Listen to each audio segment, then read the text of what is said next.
And I think so many of us as high sensory people, we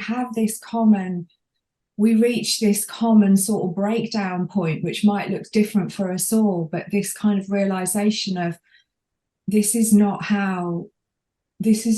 what I'm supposed to be doing.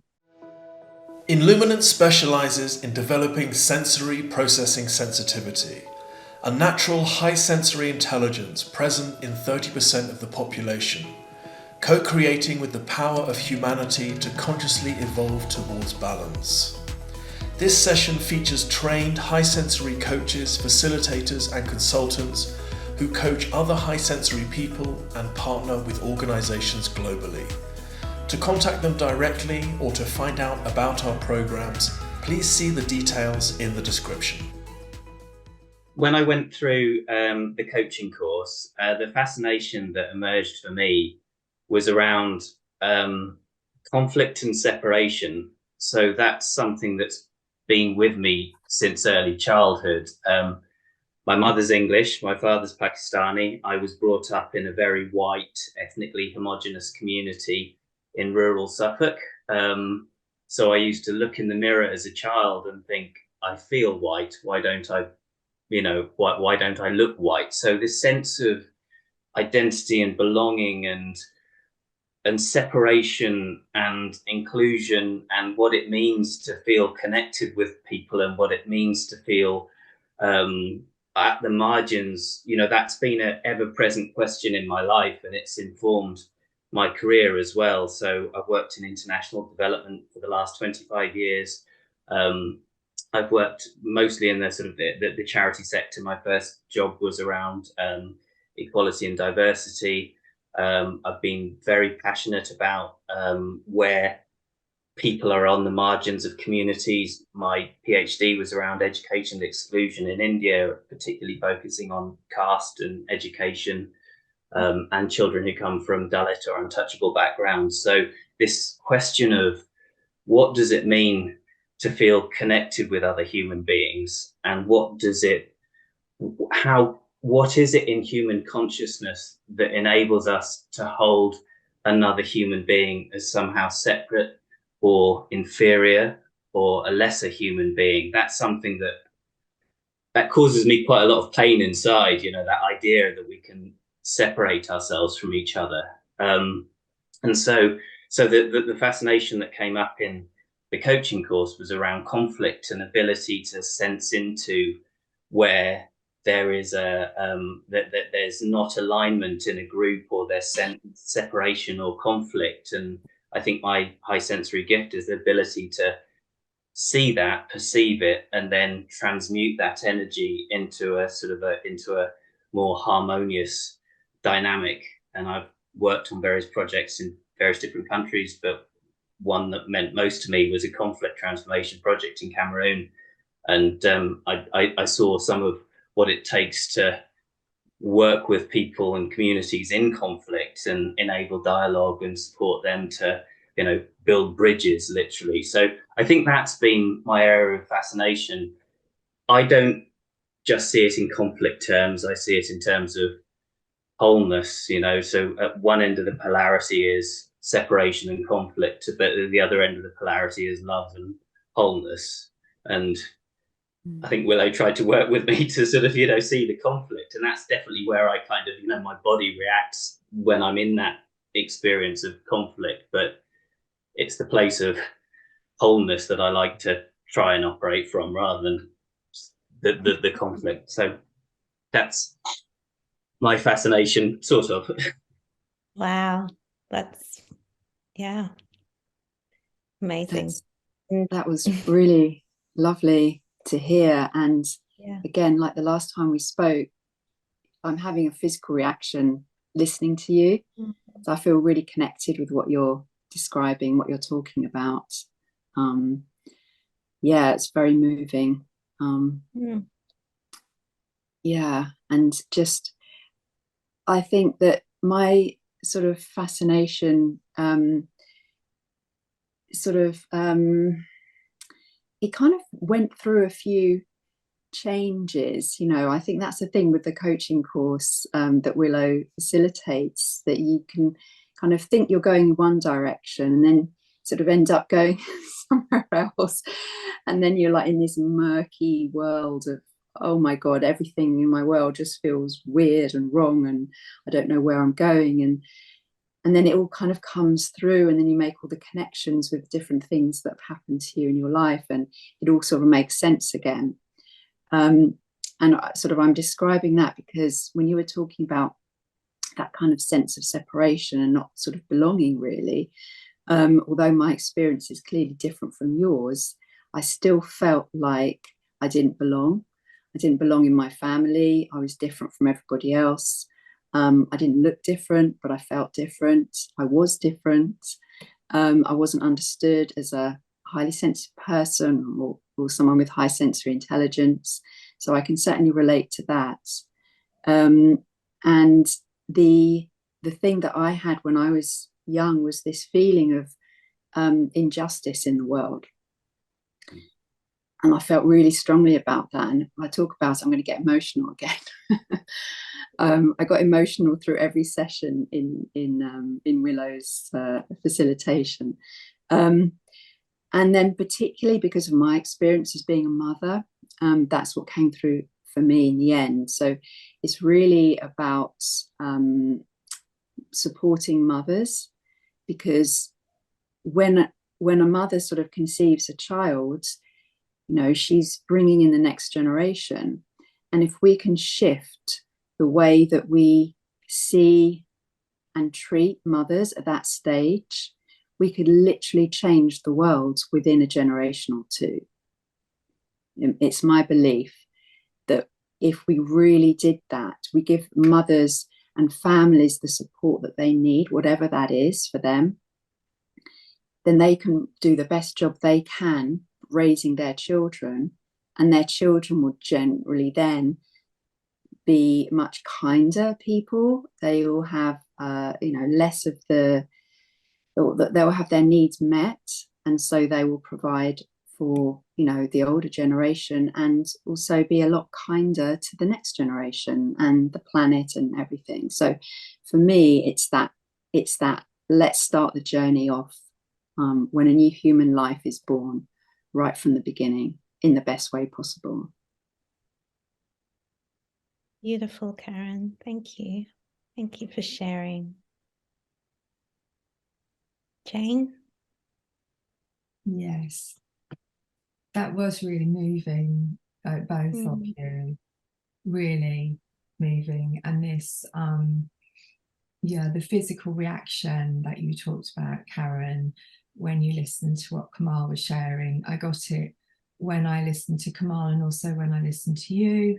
And I experienced it as a kind of a warmth and an expansion and an opening in the kind of chest and shoulders, at the heart area, because I connect with that really. I connect with it really, really strongly. And yes, the first thing that you said, Kemal, was about connection. I think connection and conflict resolution, and connection to me is so important. And I think I didn't realize quite how central that piece was until I started doing this work last year. So I came to Willow's coaching program last September because I'd been looking for a career change for a long time, and I'd trained to be a nutritional therapist. I was a researcher, trained to be a nutritional therapist, started doing that work with people on the side, and people people in the main, a couple of them followed my suggestions and got better, but most of them didn't. And I thought, maybe I need a coaching piece. Maybe I'm missing like the health coach. I need to be a health coach. I need to do some coaching so I can translate the nutritional therapy into some health coaching as well, and motivate people to make the changes. So I was looking for coaching courses, and then I, happened upon Willow's course because I was also in Julie Bielan's community for the sensitive empowerment community, I think. And so I had I had my initial, what do you call it, discovery call with Willow. And I was talking about nutritional therapy, health coaching, and he basically steered me towards connection. And I found myself talking about my relationship with the higher power or God, or, something better than me, something greater than me, the kind of universal energy. And he steered me towards that, which was a surprise.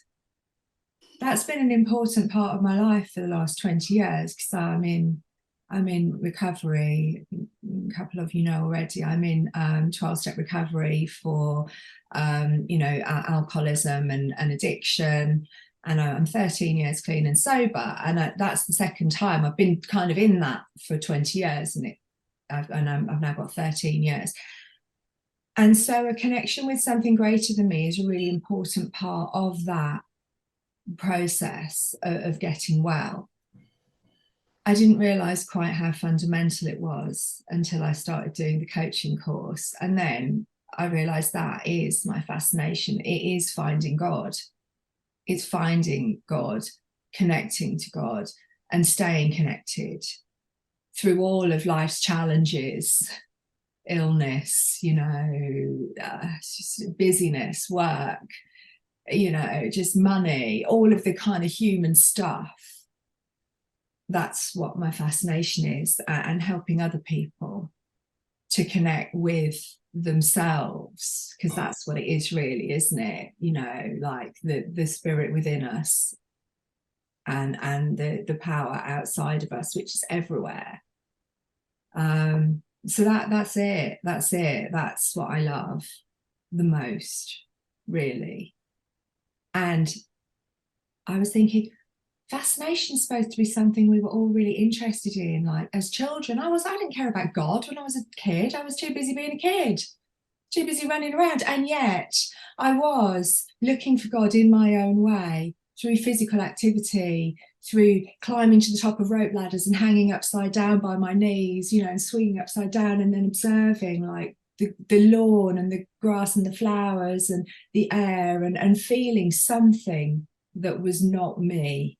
So right from when I was a child, I think it was there, but I lost it. I looked for it in drugs. I couldn't find it. That's a really common story for addicts. So yeah, so that is my fascination. And I don't know about Karen and Kemal, but I've just got goosebumps. It's your warmth, Jane, is it's so beautiful. Can just you just radiate. And wow, thank you so much for sharing that, because what an inspiration. Well, thank you. Beautiful. I'd love to hear what your fascination is, Melina. I know you're leading the session, but don't keep yourselves from us. My fascination. I had basically a little bit over 3 years ago, I just had a massive shift, and everything in my world just came crashing down in all areas. I had background in corporate, then ran my own business for 14 years, which I'm just in the very final stages this week of closing, of winding down, and so a lot of family things as well. I had some serious illness run some close family members. My brother had a stroke and was half paralyzed, and then within a month of that, my sister was diagnosed with lymphoma. And it was a very aggressive one. She was given 3 months to live, but she's been able to fight it so far. But I also had my mother in palliative care, going into palliative care. So there was a lot happening, and I was basically it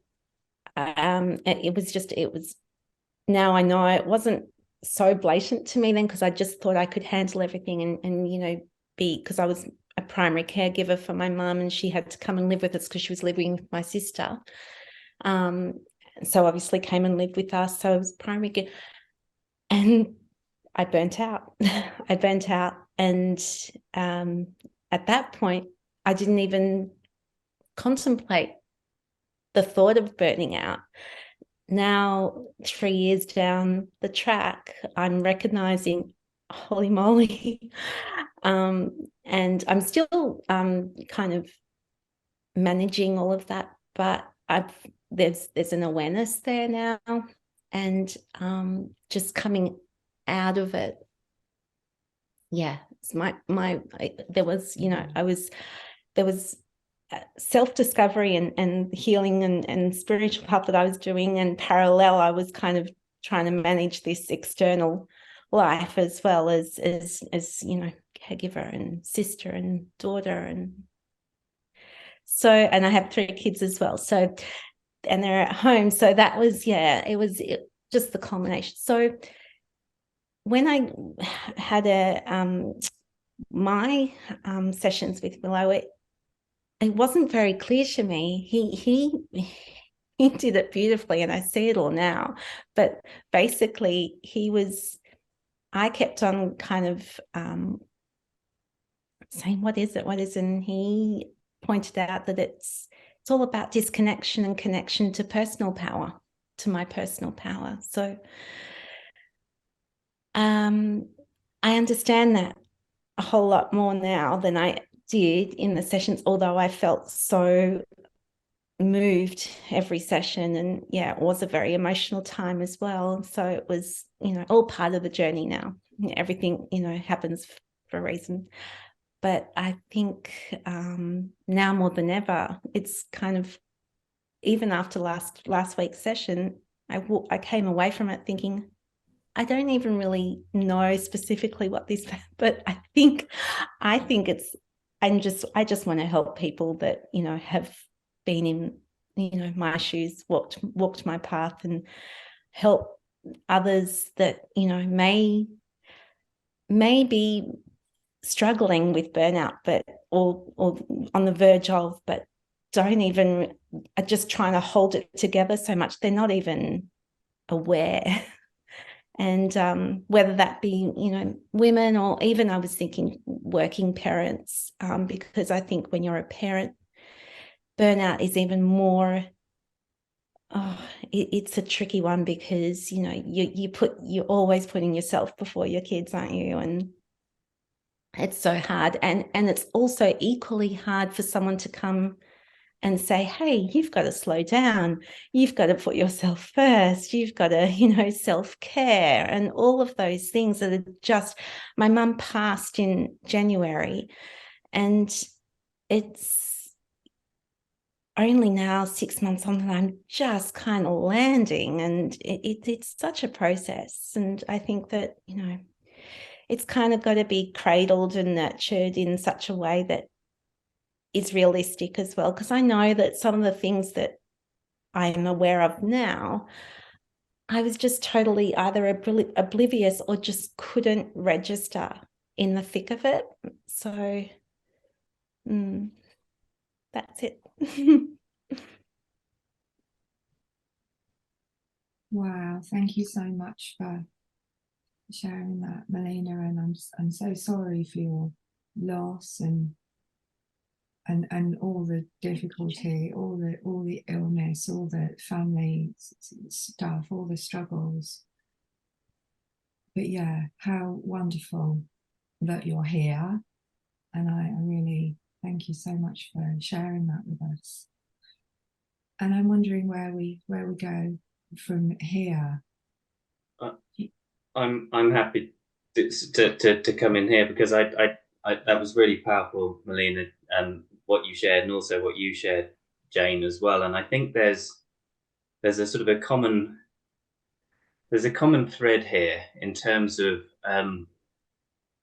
so I've experienced addiction, and I've also experienced burnout before, and through both there's a sort of almost like it's a veil of things that separate us from others gets burnt out, and you start to be able to connect in deeper ways because of the experiences that you've had through going through either addiction or burnout, And I heard a lovely phrase, someone talked about the hollowing out of the heart.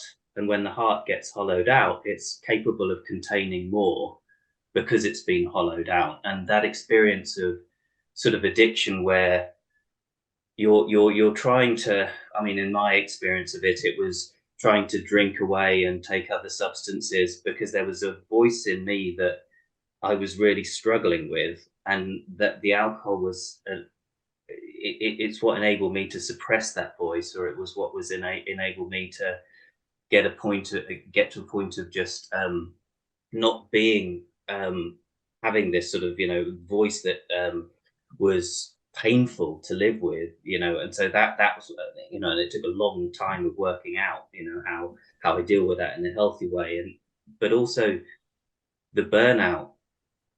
And I won't. I mean, I'm more than happy to talk about it. But it's a long story, but it was during a particularly challenging work period where we'd gone through, and it brought me to the sort of brought me well and truly beyond my comfort zone, but to the point where I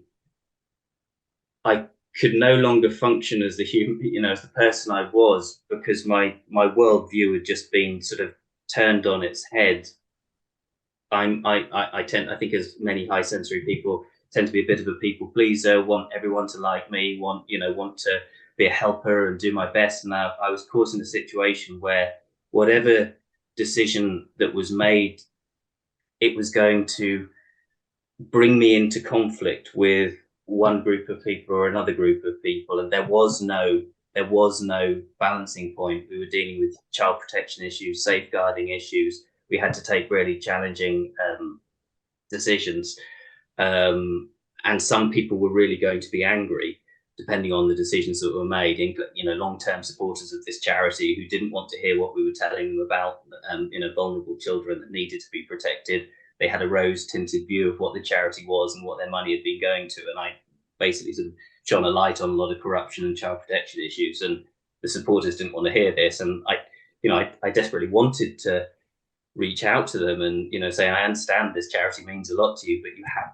to be able to see what's going on in this situation. So, but it got me to the point where there was no building of bridges here, or it was or I would have to take decisions that would make me unpopular with some people, and it was those sorts of things that I think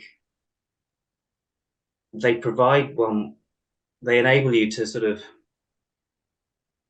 you start to see things from a different vantage point. I think once the heart has been sort of hollowed out. I don't know if that makes sense. Yeah, it definitely makes a lot of sense. I've also experienced burnout, and I can totally relate to what you're saying as well. Yeah. I have also experienced burnout.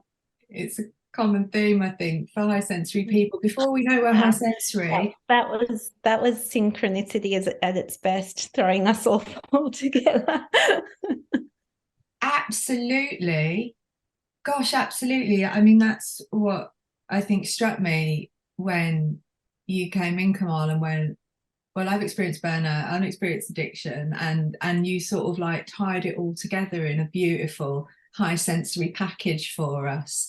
And and the thing that you talked about, the hollowing out of the heart, well, for me, I was deep into my addiction, into my drinking and using daily of really socially acceptable things like alcohol and weed, smoked weed every day, party drugs at the weekend, that for a similar reason to you, really, to kind of cope with my emotions, which were really strong, and this feeling of I'm different from people because I'm high sensory, largely, I think, and because I had this need for deep connection, which I had tried to satisfy with in my family of origin, with my friends, like dabbling with religion a little bit, and it not working, none of those things really working. And drugs were brilliant at making me feel connected to people for a bit. And then, you know, I was working and trying to be like everybody else, work and party like everybody else. And I too experienced burnout from just doing that, and my body just being done with it.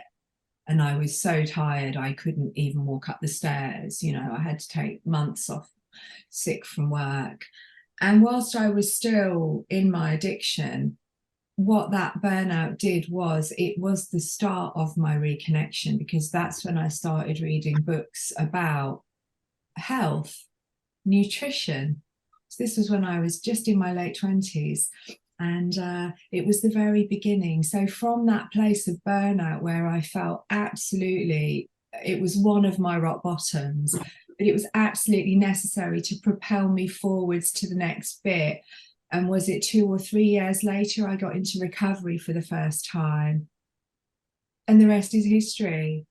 So it joined it all together for me as well. So it was, yeah, really wonderful to have that, all those pieces pulled together so beautifully. Yeah. And I think for me, I could kind of relate to the addiction because it was workaholism. It wasn't alcoholism. It was absolute workaholism. So my numbing was work, just work more and numb everything out. But then that, of course, wasn't to be the answer at all. And it just drove the isolation deeper. And mostly my family, like my 3 children. So this time now has been an undoing and a rebuilding of an absent mum, which was a very painful thing to face. But thankfully it's been, one of the hardest things, but one of the most beautiful things to, have the opportunity to rebuild now, as opposed to, in years to come where I would have just, had so many, regrets, or not even being aware. It comes back to yourself. It wasn't even about relationship building again. It was about me, working on me. I think it goes back to what Jane was saying about that connection with the divine. It comes from, it starts from within, doesn't it? And you go from within, and that's we all have our own unique and individual connection to that higher intelligence, that wisdom, but what needs to happen is for that, separate self that thinks it's somehow, disconnected, and that's what we all struggle with, that we either, work ourselves into a frenzy, or, take substances, or, we have to get to that point where the veil is lifted and you start to and you start to see that actually my authentic self isn't that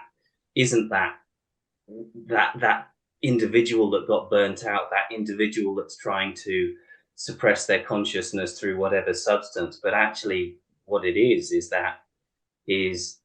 a much more authentic place from which we can connect at a much deeper level with other human beings. And I think that is where, and you need those sort of moments in life to sort of shine a light on it, don't you? And to say, hang on a minute, you're not living from the place you should be living. And that place you should be living is, it's almost become cliched and trite, but it's the love that binds us as human beings, isn't it? And so many of the things that are not working well in the world are as a result of disconnection, separation, and inability to connect at that deepest level with other human beings. And sometimes we need to get that it's easy to lose sight of that. So these wake up moments are are all the more critical, aren't they? Yeah, it is impossible to do any of that if you don't see the love within yourself. Like, because for me, there was a lot of self-hate and a lot of, you know, inner critic working overtime. So that all had to be, you know, that all had to come out and be worked with, because until that was, until there was that awareness, there wasn't going to be any way forward. So, and I'm seeing it even now, like it's not something that, you know, once you do, you're done. It's like, you know, it's you know, it's always evolving. And I'm just seeing now, the more I relax and show myself self-compassion and you know, treat myself, which is totally against the culture that we're growing up to, because I come from an Italian migrant background. So, you know, there was a lot of poverty and you know, needing to really work hard to prove yourself, and to, so there was that as well. And I think that the mentality of putting yourself first and you know, showing yourself love and care, it wasn't actually encouraged. It was like it was a sign of, you know, you're not, you know, you don't do that. You work yourself into the ground and you provide for your children and for the next generation, and that's your job. So yeah, it's the same for me as well. Being English, it probably doesn't matter where you're from. I think it's a human thing, isn't it?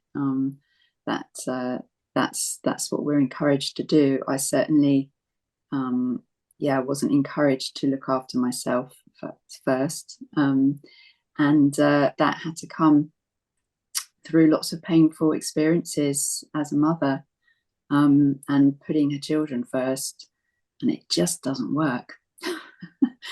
Really, however desperately, you know, I used being a mother as my distraction from dealing with the pain within myself, because it was very important to me that they had a very different experience than I did, and so I gave it all to them, not realizing at the time that it wasn't going to work like that. But actually, I have to demonstrate by looking after myself first, because otherwise what happens is they learn to look after others first, which is quite a painful thing to then see that I've created that situation by not modeling the right way to do things. But you know, it's all experience, and it's all good.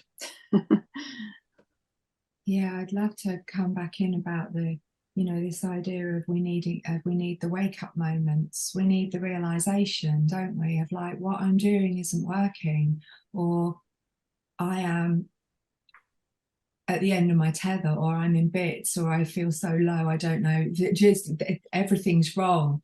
You know, without those wake-up moments, without those points of crisis, for me at least, because I am stubborn, and I often think I know best and I'll fight my way through, and without those wake-up moments, they're my surrenders.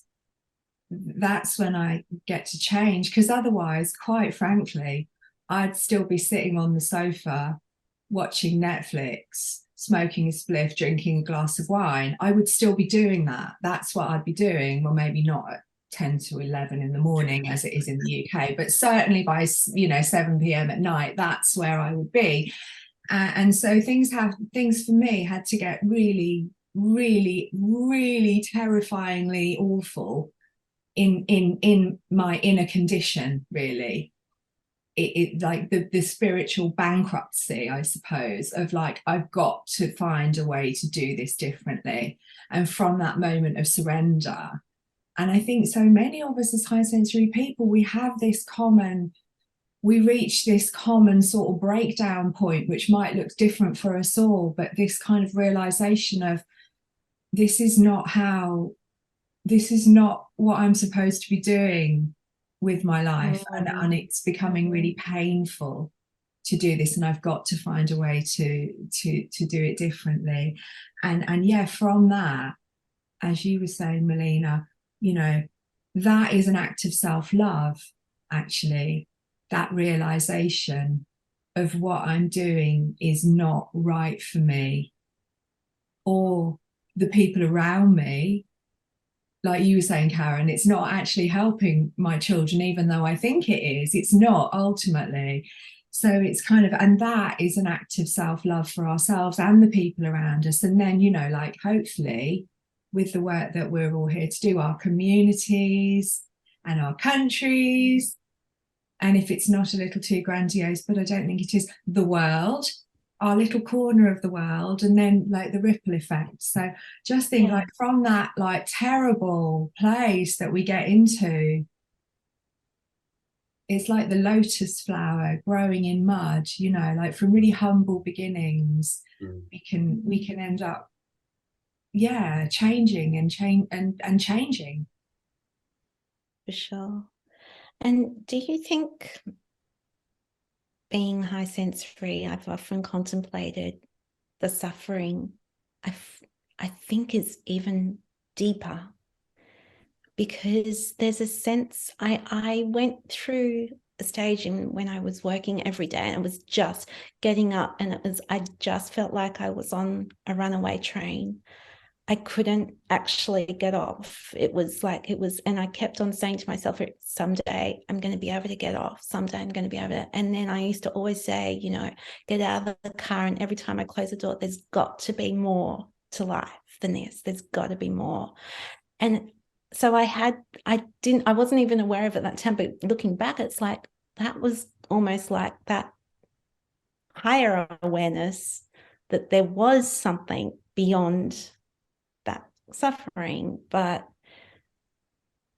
I think we're so in the thick of it because we've obviously it's felt more, and maybe that's a blessing because it drives you to breaking point, and because it's felt so deeply. Maybe. I think you're 100% right. As high sensory people, I think we do experience the pain more deeply and more acutely. And so that voice that I believe is within every person is very loud because we feel it so much. And that, I suppose, explains why, and I see this in the rooms in the 12-step meetings that I go to, some people, the voice inside them, that higher self that goes, it's not supposed to be like this, it's very, very quiet. And they can end up in hospital almost dead or dying and being brought back to life by their addiction, but they still haven't reached that place of like spiritual bankruptcy. And I see them, and we have this common addiction illness, but they're not high sensory. Because if they were, they would have reached that point of, I can't live like this, a long time before they were nearly physically dead. Like my life still looked all right on the outside. I was still working, I was still paying my mortgage, I'd just been promoted, blah, blah, blah. And yet inside that, the voice of the divine within me was just going, this is not right for you. This is not what you're here to be doing. And I knew it, and it made me miserable until I did something about it. So I completely agree.